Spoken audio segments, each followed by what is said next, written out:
ہماری زندگی میں ایک ایسا دور ضرور آتا ہے جس میں ہم اپنا سب سے قیمتی چیز کھو بیٹھتے ہیں اور اسے کھونے کا غم عمر بھر رہ جاتا ہے۔ چاہتے ہوئے بھی ہم اسے بھول نہیں پاتے۔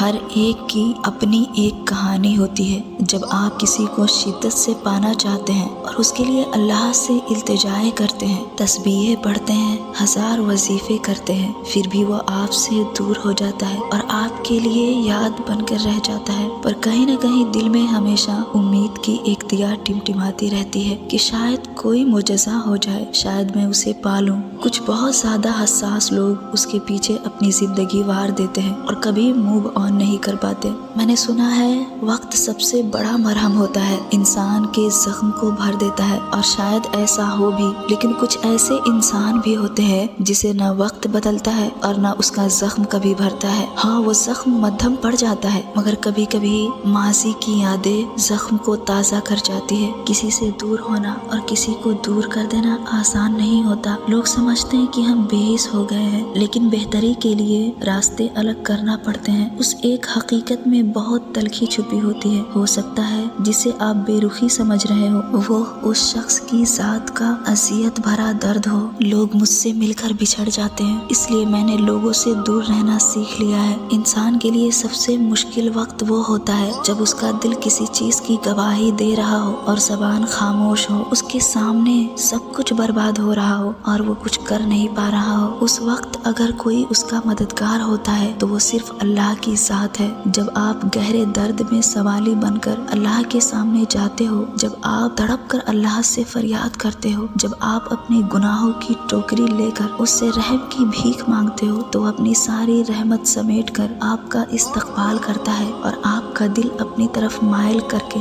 دنیا سے بے پرواہ کر دیتا ہے۔ پھر آپ کی ساری تکلیفیں، سارا درد ختم ہو جاتا ہے۔ بس آپ کو اللہ پر یقین رکھنا ہے کہ وہ سوکھی مٹی میں بھی جان ڈال دیتا ہے، تو پھر آپ کی اس چھوٹی سی زندگی میں ناممکن کو ممکن بھی کر سکتا ہے۔ کسی کے دور جانے پر، کسی کے چھوڑ جانے پر اپنی زندگی برباد نہ کرے۔ اس چھوٹی سی زندگی میں خود خوشیاں بھرنے کی کوشش کرے، پھر دیکھیے آپ کی ساری مشکلیں آسان ہو جائے گی۔